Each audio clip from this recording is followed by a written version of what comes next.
Hi.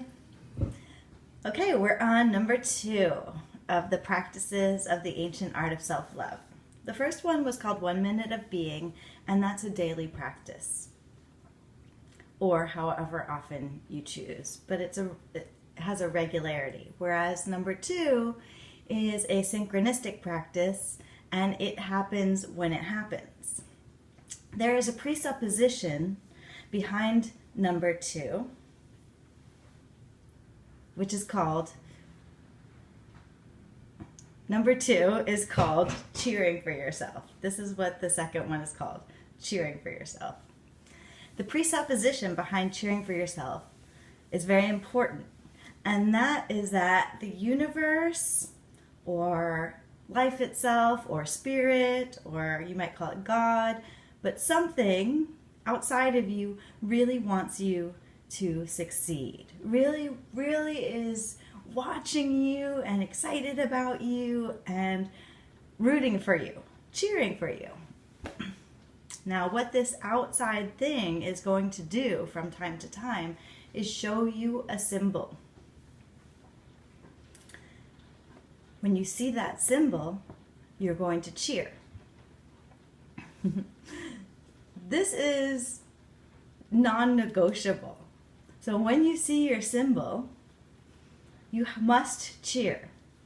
Now, sometimes it's not convenient to cheer. Sometimes you're at a funeral. Sometimes you're in the middle of taking a test. Sometimes, whatever, you're in the middle of a conversation and you see yourself, but the fact is you must cheer. I'll get to the symbol in a second. What I want to say about the cheer is that you might have a couple of versions of your cheer. You're going to make it up. It's going to be very much you. Your cheer might be like, woo! If you could really express yourself. But if you were in a situation that you need to keep it small, you might do something like this, small version of your cheer. The fact is you have to do something with your body.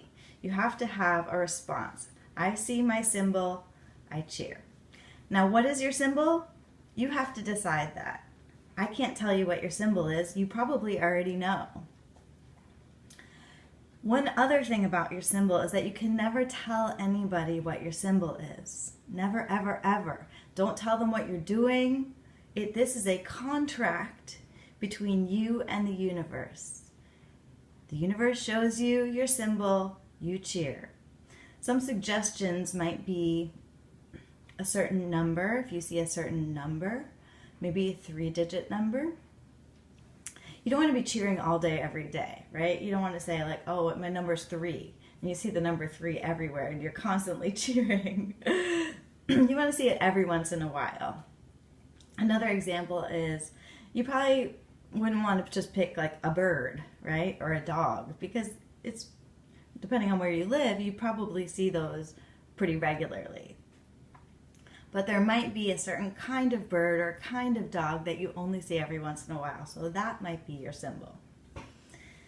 Okay, so your task is to pick your symbol, figure out what your cheer is, and figure out what a big version of it would be, woo, or a little version, or whatever. Your cheer can be anything, and I'm just making that up in the moment. That's not what mine is.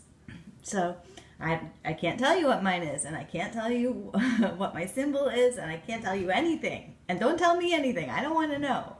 Unless it's just you're doing it and you love it and it's going well for you, then you can tell me that. Okay, so have fun cheering for yourself, and I'll be back tomorrow.